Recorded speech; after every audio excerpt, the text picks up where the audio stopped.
Friends, సహజమైన కార్యాలకి అతీతంగా మన జీవితాల్లో అద్భుతంలో ఆశ్చర్యకార్యములు జరిగించు యేసు ప్రభు నామానికి మహిమ చెల్లుగాక. యేసుక్రీస్తు నామంలో యేసు ప్రభు వారి యొక్క ప్రేమని హృదయాల్లో కలిగి ఉన్నటువంటి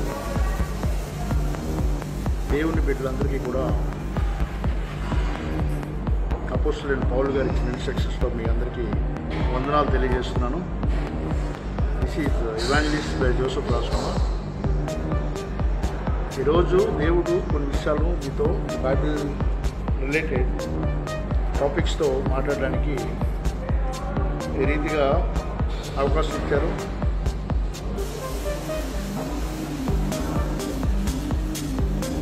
my dear friends, Bible declares very clearly, మీరు ద్వేషించిన వారిని మీరు ద్వేషించండి, మిమ్మల్ని ప్రేమించే వారిని ప్రేమించండి అనే మాట మీరు విన్నారు కదా. కానీ నేను మీతో చెప్పినది ఏమనగా యేసుప్రభు వారు చెప్తున్నారు. యేసుప్రభు వారు ఏం చెప్తున్నారంటే, అక్కడ బైబిల్లో మనం క్లియర్గా చూస్తున్నప్పుడు వినుచున్న మీతో నేను చెప్పినది ఏమనగా ఉంటుంది.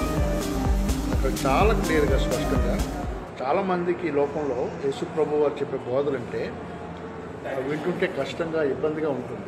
ఎందుకంటే వాళ్ళ స్టాండర్డ్స్ ఏంటనేవి అర్థం కావు. యేసుప్రభు వారి బోధని అర్థం చేసుకునేటటువంటి స్టాండర్డ్స్ వాళ్ళకి లేక యేసుప్రభు వారు ఇచ్చే టీచింగ్ అంటే చాలా కష్టంగా ఉంటుంది. దాంతో వాళ్ళు ఏంటంటే వెంటనే వాళ్ళ రియాక్షన్ కొంతమంది చాలా వ్యతిరేకంగా ఉంటుంది. అందుకే ప్రభు వారు అక్కడ చెప్పిన మాట ఏంటనేది ముందు చాలా స్పష్టంగా క్లియర్గా వినాలి. యేసుప్రభు వారు ఏమన్నారంటే, ఎవడైనను నన్ను వెంబడింపగోరిన ఎడల తన్ను తాను ఉపేక్షించుకొని తన సిలువను ఎత్తుకొని నన్ను వెంబడించాలని చెప్పారు. తన తల్లినైనను తండ్రినైనను సేమ్ రిపీట్ ఓ लच्छा थोड़ा सॉफ्ट रहना, हार्ड ज़्यादा नहीं वो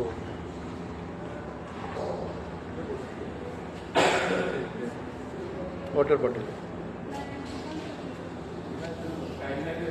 సారీ మై డియర్ ఫ్రెండ్స్, క్షమించండి. సో అయితే యేసుప్రభు వారు ఏం చెప్తున్నారంటే, ఎవడైనాను నన్ను వెంబడింపగోరిన ఎడలా అన్నారు. అంటే ఇఫ్ క్లాస్ ఒకవేళ ఎవరైనా నా బోధన విన్నప్పుడు ఈయన మార్గం చాలా మంచిది, ఈయన చెప్పినట్లుగా విశ్వాసంతో పరలోక రాజ్యంలో నేను ఈయనతో పాటు నేను విందు చేస్తాను, ఈయన ఈ మాటలు నాకు నమ్మశక్తి ఉందండి, ఎవడైనాను వెంబడింపగోరిన ఎడలా అంటున్నాడు దేవుడు. In case if any one decides that this is the condition. What is the condition? నన్ను తాను ఉపేక్షించుకొని తన సిలువను మోసుకొని నన్ను వెంబడించాలి అంటున్నాడు. తను తాను ఉపేక్షించుకోవాలని చెప్పి ఒక కండిషన్ ఇస్తున్నారు యేసుప్రభు వారు. సో ఇంత క్లియర్గా ఒక టర్మ్స్ అండ్ కండిషన్స్ కూడా మెన్షన్ చేసి యేసుప్రభు వారు ఈ ప్రపంచానికి పిలిపిస్తే చాలామంది ఇది మతబోధ, బలవంతంగా మత మార్పిడి చేస్తున్నారంటారు. ఇది నువ్వు వెంబడించాలనుకుంటే ఇదిరా కండిషను, నిన్ను నువ్వు తగ్గించుకోవాలి అని చెప్తున్నాడు దేవుడు. నిన్ను నువ్వు తగ్గించుకోను, నేను రెచ్చిపోయి ఉంటాను, మధ్యతో ప్రవర్తిస్తానంటే నువ్వు నన్ను వెంబడించక్కర్లేదని దేవుడు అంటున్నాడు క్లియర్గా.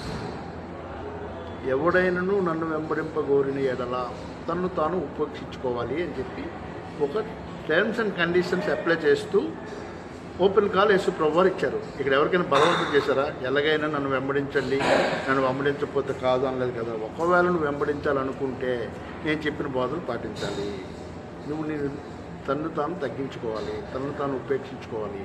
అంటే నాకు నా సంతోషం కోసం నేనేమీ చూసుకోవడం లేదు అనే నిర్ణయం ఎవడైతే తీసుకుంటాడో వాడు నన్ను వెంబడించండి అంటున్నారు. ముందే అలాంటి నిర్ణయం తీసుకున్నాం లేదనేది ఎవరికి వాళ్ళు చెక్ చేసుకోవాలి. అదే రీతిగా యేసుప్రభు వారు ఏం చెప్తున్నారంటే, వినుచున్న మీతో నేను చెప్పినది ఏమనగా అన్నారు. అంటే వినుచున్న వాళ్ళకి చెప్తున్నాడు ఆయన. నేను వినను అనే వాళ్ళకి ఎక్కడ బలవంతం చేయట్లేదు యేసుప్రభు వారు. It's not forcing. ఇక్కడ చాలామంది ఏమంటారు, బలవంతంగా మత మార్పిడి చేస్తున్నారు అని. యేసుప్రభు వారు ఎక్కడ ఎవరికి ఏ బలవంతం చేయలేదు. మేబీ ఎవరైనా మీకు బలవంతంగా చేస్తే మీరు పర్టికులర్గా ఎవరైతే మీకు అలా బలవంతం చేస్తున్నారో వారితో ఆర్గ్యుమెంట్ చేయొచ్చు, లేదంటే మీ వెర్షన్ వాళ్ళకి వినిపించవచ్చు, చేయొచ్చు, నో ప్రాబ్లం. కానీ ఎవరో ఎక్కడో ఏదో చేసిన దాన్ని తీసుకొచ్చి 90% పైన చాలామంది ఒక హంబుల్ సబ్మిషన్తో దేవుని కోసం నేను ఈ కార్యం చేయాలి, దేవుని ప్రేమను ప్రజలకు తెలియచేయడం కోసం నేను ఈ విధంగా ప్రకటిస్తున్నాను అనుకున్నప్పుడు అటువంటి వారితో మీరు దయచేసి గొడవలు పడే ప్రయత్నం చేయొద్దు. అయితే ఆయన చెప్తున్నారు, వినుచున్న మీతో నేను చెప్పినదేమనగా, వినుచున్న మీతో నేను చెప్పినదేమనగా. చూడండి ఎంత గొప్ప వాక్యం అది. వినుచున్న వారికి చెప్తున్నాడు ఆయన. నేను వినలేను, నాకు వద్దు అన్నోడికి అసలు అతను చెప్పడం లేదు. సో వినుచున్న మీతో నేను చెప్పినదేమనగా అంటే, మిమ్మల్ని ద్వేషించు వారిని ప్రేమించండి అంట. మీ శత్రువులను ప్రేమించండి. Love your enemies. And love your enemies అనే కాన్సెప్ట్ ఏంటన్నది చాలామందికి అర్థం కాలేదు. అరే శత్రువుని మనం ఎలా ప్రేమిస్తాం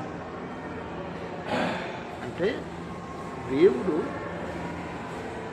శత్రువులను ఎందుకు ప్రేమించమన్నాడు తెలిస్తే ఆ బోధ అర్థమవుతుంది. ఆ బోధ అర్థమయ్యేటప్పుడు యేసుప్రభు వారి గొప్పతనం ఏంటంటే అర్థమవుతుంది. సో యేసుప్రభు వారు శత్రువుల్ని ప్రేమించమని చెప్పింది ఆ శత్రువుని రక్షించడానికో శత్రువుకి ఏదో చేయడానికో ఇదంతా తర్వాత విషయం. కానీ ఆ శత్రువుని నువ్వు ప్రేమించినప్పుడు నీలో ఉన్న ద్వేషం అనేది బయటకు వెళ్ళిపోతుంది. ఎవడి గుండెల్లో అయితే ద్వేషము, మత్సరము, అసూయ ఇలాంటివన్నీ కూడా ఏలుబడి చేస్తున్నాయో ఆ శక్తులన్నీ కూడా వాడిని తినేస్తాయి. అది వాడికి నష్టం. సో ఇదే విషయం నేను మన రాజాది గ్రేట్ అనే సినిమాకి స్క్రీన్ ప్లేస్ ఇస్తున్న టైంలో సో సినిమా ఫ్యాక్టరీ స్క్రిప్ట్ కన్సల్టెంట్తో ఈ రవితేజ గారితో ఈ మాట చెప్పాలి అని అన్నప్పుడు ఆయన యాక్చువల్గా పెర్ఫామ్ చేస్తూ వేరే అదర్ ఫిల్మ్ లైన్ కొలీగ్ని ముందు పెట్టి చెప్తాడు, అరే నువ్వు ఎవరి మీద ద్వేషం పెట్టుకొని మత్సరం పెట్టుకుంటే ముందు అది నీకు నష్టం రా, నీ గుండెల్లో అది నిన్ను ఏలుబడి చేసి నిన్ను అనారోగ్యం పాలు చేస్తుంది అని చెప్పి. Yes, that is true. యేసుప్రభు వారు మనకు అదే చెప్పారు. నేను కూడా అదే చెప్తున్నాను. ఇదేదో నా తెలివితేటలతో నా గుండెల్లో ఉండి నేనేదో బోధ చేస్తున్నాను మీరు అనుకోవసం లేదు. ఈ బోధ 2000 సంవత్సరాల క్రితం యేసుప్రభు వారి ద్వారా అక్కడ ఉన్నటువంటి గ్రీస్ దేశంలో చాలామంది పెద్దలకు చెప్పబడినప్పుడు అక్కడ చాలామందికి తత్వవేత్తలు, వేదాంతవేత్తలు, శాస్త్రులు, పరిసయ్యులు ఒక కన్ఫ్యూజన్లోకి వెళ్ళిపోయారు, అయోమయంలోకి వెళ్ళిపోయారు. కానీ ఈ అయోమయంలో చాలామంది యేసుప్రభు వారి యొక్క గొప్పతనాన్ని అర్థం చేసుకొని ఇది చెప్పిన దానిలో చాలా గొప్ప సత్యం ఉందని చెప్పి రీసెర్చ్ చేసి శత్రువులను ప్రేమించడం మొదలుపెట్టారు. శత్రువుల్ని ప్రేమించడం ద్వారా ఏం జరుగుతుందంటే యాక్చువల్లీ మనం శత్రువులకి థ్యాంక్స్ చెప్పాలి. పాత నిబంధన గ్రంథంలో చూసినట్లయితే రాహేలు కోసం యాకోబు వెళ్ళేటటువంటి వివాహ సమయంలో జరిగిన విషయాలు మనం చూస్తున్నప్పుడు దేవుడు కొంతమందికి ఫేవర్ చేశాడంట. ఎందుకు ఫేవర్ చేశాడంటే వాళ్ళ చుట్టూ శత్రువులు ఎక్కువ ఉన్నారు.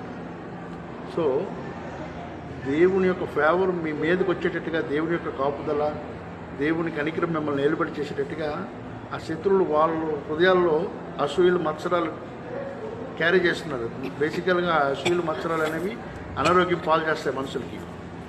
అలాంటి అసూయలు, మత్సరాలు వద్దని చాలామంది అచల పరిపూర్ణ సద్గురువులు, వేదాంత గురువులు పల్లెటూరు ఇప్పటికి కూడా హార్మోనియం పెట్టి పాటలు పాడతారు. అవి ఏం పాడతారండి? అవి అచల పరిపూర్ణ పాటలు, ఆంజనేయ స్వామి పాటలు, భజన, రామ మందిరాల్లో భజనలో అంటే ఎవరిని ప్రేమించి అందరినీ భజన చేసి అదొక ఆనందం. ఓకే, అలా ఆనందంలో ఉంటుంటారు. ఎందుకంటే దేవుడిని భజన చేసుకుంటారు. అంటే ఇవన్నీ ఎందుకంటే ఈ అసూయ, మత్సరపు శక్తులు ఒకరి మీద ఈ పోరాటాలు, కలహాలు తీసుకొచ్చి అవి గుండెల్లో ఉండి వాళ్ళ గుండెని పాడు చేస్తున్నాయి చాలామందికి. సో అలా పాడవకుండా ఉండాలంటే ముందు మనం మన హృదయాల్లో ద్వేషం క్యారీ చేయకూడదు. అది యేసుప్రభు వారు చెప్పిన బోధ. ఆ బోధ మనకు అర్థమైనట్లయితే ముందు మన గుండె బాగుంటుంది. శత్రువులను ప్రేమించండి, పర్వాలేదు, ఏమైపోదు. శత్రువులు వాళ్ళు మనసుల్లో వాళ్ళు ఎలాంటి అసూయైనా క్యారీ చేయనియండి, అది వాళ్ళ గుండె వాళ్ళ ఇష్టం. కానీ మీరు మాత్రం ఏ మత్సరాన్ని, అసూయని మీ మనసులోకి రానివ్వద్దు. నేను వినుచున్న మీతో చెప్పినది ఏమనగా అంటున్నారు ప్రభు. వినుచున్న వాళ్ళకే చెప్తున్నాడు. ఎవరైతే వినడానికి సిద్ధపడ్డారో వారు ధన్యులు. ఎందుకంటే వాళ్ళ హృదయాల్లో దేవుని ప్రేమతో స్ట్రెంగ్తన్ అవుతుంటాయి. ఈ దేవుడిచ్చే సంతోషం అనేది హృదయంలో ఉప్పొంగుతుంది. సో దేవుడిచ్చే సంతోషం ఉప్పొంగకుండా కొన్ని అసూయ శక్తులు, మత్సరపు శక్తులు మతి తప్పి ప్రవర్తించేవారుగా చేసి చాలామందిని ఆ యొక్క మానసిక వ్యవస్థలతో కొన్ని దురాత్మ అంధకార శక్తులు ఆడుకుంటున్నాయి. అయితే ఎవడైతే యేసుప్రభు వారు చెప్పిన ప్రేమ అనేటటువంటి ఒక అద్భుతమైనటువంటి భావాన్ని గుండెల్లో కలిగి ఉంటారో అటువంటి వారి మీదకి అంధకార శక్తులు, దురాత్మ శక్తులు, చీకటి శక్తులు ఏలుబడి చేయలేవు. అవి రావాలనుకున్నా ఇది ఇక్కడ సెట్ అవ్వదు, ఈ గుండె మనకని చెప్పి ఇంకో దగ్గరికి వెళ్ళిపోతాయి. కానీ ద ఫూల్స్ మనం మతి తప్పి ప్రవర్తించినట్టుగా మనకి దేవుడిచ్చేటటువంటి అంత గొప్ప జ్ఞానం లేనప్పుడు ఏమవుతుందంటే ఈ మనసు మత్సరాలకి, అసూయలకి, కలహాలకి స్థానం ఇచ్చి ఆ యొక్క శక్తులకి లోబడిపోయి వాటి కబ్జాలో ఉండి ఈ సర్కస్లో ఏదో చేస్తుంటే ఏవో అవుతున్నట్టుగా ఆ అంధకార శక్తులు స్వాధీనంలో మనం ఈ రీతిగా ద్వేషం గుండెల్లో పెట్టుకొని ముందుకి వెళ్ళవద్దని చెప్పి యేసు ప్రభు వారు వినుచున్న మీతో నేను చెప్పింది ఏమనగా అన్నారు. అంటే వినలేని కొంతమంది ఉన్నారు, వినలేని వారితో యేసు ప్రభు చెప్పట్లేదు. కానీ ఎవడైనాను జ్ఞానం కలిగి ఉన్నట్లయితే దేవుడు ఆకాశం నుంచి కిందకి నరుల వైపు చూస్తున్నాడు, రాయబడి ఉంది. కీర్తన గ్రంథం 14:2, 50 అధ్యాయం 2వ వచనం చూసినట్లయితే దేవుడు ఆకాశం నుంచి నరులందరినీ చూస్తున్నాడట. ఎవడైనా వివేకం కలిగి నా వైపు చూస్తున్నాడా అని చెప్పి. అంటే ఎవడైనా దేవుడి వైపు చూడాలంటే ముందు అడిలో ఆ వివేకం ఉండాలి. లేనప్పుడు ఆ వివేకం లేని మనిషి ఏంటంటే ఈ అంధకార శక్తులు స్వాధీనంలోకి వెళ్ళిపోయి ఇంక దేవుడి వైపు ఎన్నటికీ చూడలేని పరిస్థితి వస్తుంది. దేవుడు మరులందరినీ చూస్తున్నాడట. ఎవడైనా వివేకం కలిపి ఆకాశం వైపు కళ్ళెత్తి దేవుని కోసం వెతి చూస్తున్నాడు అని చెప్పి. సో అలాంటి వివేకం మనకు కావాలి. దేవుని వైపు తిరగాలి.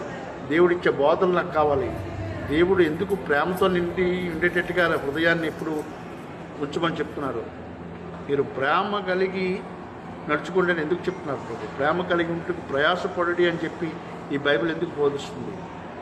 ఎందుకంటే ప్రేమ కలిగి ఉండటకు మనం ప్రయాసపడినప్పుడు దానివల్ల వచ్చేటటువంటి అద్భుతమైనటువంటి రిజల్ట్స్ అనేవి అబ్సల్యూట్లీ సూపర్ న్యాచురల్గా ఉంటాయి, అబ్సల్యూట్లీ ఫ్యాబులస్గా ఉంటాయి. అది విషయం. సో అంత మంచి గొప్ప super natural wonders and miracles, if anybody wants to apply those supernatural wonders upon their lives, we have to obey to the instructions given by Lord Jesus Christ. And also Lord Jesus Christ given us a teaching to us. We need to be thankful to others, those who are helping. And where we are receiving help, we need to be thankful. We need to thankful to God Almighty. కృతజ్ఞతాస్తుతులు చెల్లించుచు ఆయన గుమ్మంలోనికి రండి అని చెప్పి Bible వర్ణం తెలియకొస్తుంది. Thankfulness అంటే ఉపకారం పొందిన తర్వాత వారికి కృతజ్ఞులుగా ఉండడం, ధన్యవాదములు తెలియజేయడం అనేది ఇంపార్టెంట్. కానీ చాలామంది ఏంటంటే వాళ్ళ హెడ్ స్ట్రాంగ్ ఎక్కువైపోయి వాళ్ళ యొక్క హెడ్, వాళ్ళ మనస్సు, ఫీలింగ్స్ ఇవన్నీ కూడా దెయ్యాలకు తాకట్టు పెట్టేస్తున్నారు. ఆ దెయ్యాలు వీళ్ళకి థ్యాంక్స్ చెప్పినప్పుడు తగ్గించుకోనివ్వవు.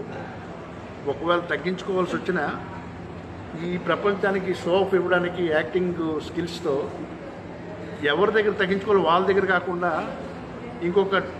వీళ్ళకంటే ఇంకొక డూప్లికేట్ ఫేకర్ని తీసుకొచ్చి వాళ్ళ దగ్గర తగ్గించుకోవాలండి, పెద్దవాళ్ళండి, ఇదండి అదండి అని చెప్పి ఈ ప్రపంచానికి షో ఆఫ్ ఇస్తుంటారు. ఇలాంటి ఓవర్ స్మార్ట్నెస్తో షో ఆఫ్లు ఇచ్చేవారికి దేవుని రాజ్యంలో స్థానం లేదు. దేవుడు ఏ వ్యక్తి ద్వారా నీకు మేలు చేస్తున్నాడో ఆ వ్యక్తికి నీవు కృతజ్ఞుడిగా ఉండాలి, థ్యాంక్ఫుల్గా ఉండాలి అనేది దేవుడు ఇచ్చినటువంటి ఆజ్ఞ. We need to follow the principles of the kingdom of heaven in order to expect that supernatural wonders in our life. If we are not able to follow those principles of kingdom of God in heaven, and we are not deserved to expect anything from heaven. My dear friends, I believe some people are receiving this message supernaturally in the name of Lord Jesus Christ. May God speak to you all and stay connected to Brother Joseph Rajkumar live evangelism updates. God bless you all. We'll be coming again